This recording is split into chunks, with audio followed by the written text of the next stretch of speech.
Et la parole est à M. Prémat.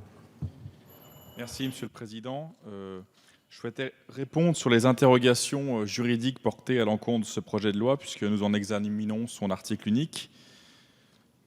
Certains estiment que l'indemnisation est impossible en raison du fait que la République française n'a jamais cessé d'exister et que le régime de Vichy ne serait qu'un régime de pur fait dont la République n'aurait pas assumé les actes.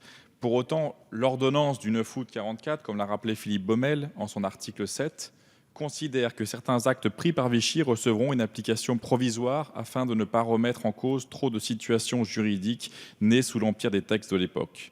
En outre, je rappelle que le Conseil d'État, dans un arrêt du 12 avril 2002, dit Papon, a jugé que l'ordonnance du 9 août 1944, relative au rétablissement de la légalité républicaine sur le territoire continental, ne saurait avoir pour effet de créer un régime d'irresponsabilité de la puissance publique à raison des actes commis par l'État français.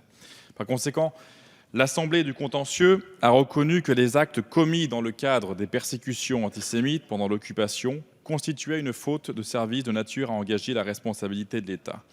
Le projet de loi autorisant l'approbation de l'indemnisation des victimes de la Shoah se situe ainsi dans la lignée de cette jurisprudence du Conseil d'État.